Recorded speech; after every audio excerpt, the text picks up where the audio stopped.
সুপ্রিয় দর্শক ভাই ও বোনেরা, আমরা মহানগর রংপুর মহানগর মেট্রোপলিটন কৃষি অফিসের আওতায় 14 নম্বর ওয়ার্ডের একদম শেষ প্রান্তে, একদম পাশেই নদীর অপর পাড়েই 15 নম্বর ওয়ার্ড। আমরা এই পাশে 14 নম্বর ওয়ার্ডের এখানে আমাদের একটি পটল ক্ষেত, যেটা সব আমাদের বাঙালির বা বাংলাদেশি মানুষের জনপ্রিয় একটি সবজি পটল। এই পটল ক্ষেতে আমরা ইন্টার্নির স্টুডেন্ট, রংপুর মহানগরের আওতায় ইন্টার্নি স্টুডেন্ট যারা এটিআই তাজহাট এবং টিএমএসএস থেকে শিক্ষার্থীরা, তাদেরকে আমরা দেখানোর জন্য এবং কিছু শেখানোর জন্য এবং কিছু পরামর্শ দেওয়ার জন্য নিয়ে এসেছি এই পটল ক্ষেতে। পটল আমাদের এটা একদমই দেশি পটল, এটা হাইব্রিড নয়, এটা আমাদের এই রংপুরের স্থানীয় একটি দেশি পটলের জাত।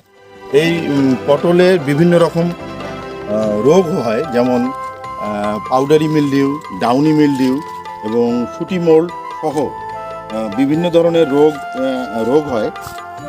আমরা সেই রোগগুলোও একটু কথা বলবো। আর একটি গুরুত্বপূর্ণ রোগ হচ্ছে, সেটা হলো মোজাইক ভাইরাস। এই মোজাইক ভাইরাসটা পাতা এরকম বেশ হলুদ হয়ে যায়, সেটাকে আমরা মোজাইক ভাইরাস, আমরা যদি একটু পাতা ছিঁড়ে দেখাই, এরকম হয় যে মোজাইক ভাইরাস। এই ভাইরাসটা দমনের জন্য আসলে এই ভাইরাসের যে বাহক সাদামাছি এবং জাপ পোকা, এই সাদামাছি এবং জাপ পোকা দমন করতে হয়।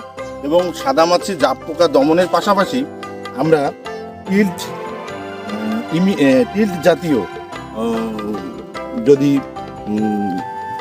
ঔষধ দেই, তাহলে ভাইরাসটা অনেকটাই কন্ট্রোল হয়। এবং সাদামাছি মারার জন্য আমরা পটলের আরও কিছু রোগ আছে যেগুলো অতটা গুরুত্বপূর্ণ না হলে আমরা যেগুলো বললাম এগুলো একটু গুরুত্বপূর্ণ রোগ।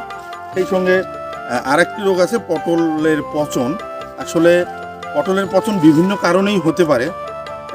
একটা হচ্ছে রোগের দ্বারা হতে পারে, আবার জীবাণু দ্বারা হতে পারে, আবার যদি মাছি, স্ত্রী এবং পুরুষ গাছের মাছির সংমিশ্রণ, মাছির মাধ্যমে রেণুগুলো সংমিশ্রণ না হয়, সেক্ষেত্রেও পটল হওয়ার পরে পচে যেতে পারে। আমরা দেখতে পাচ্ছি যে এখানে অসংখ্য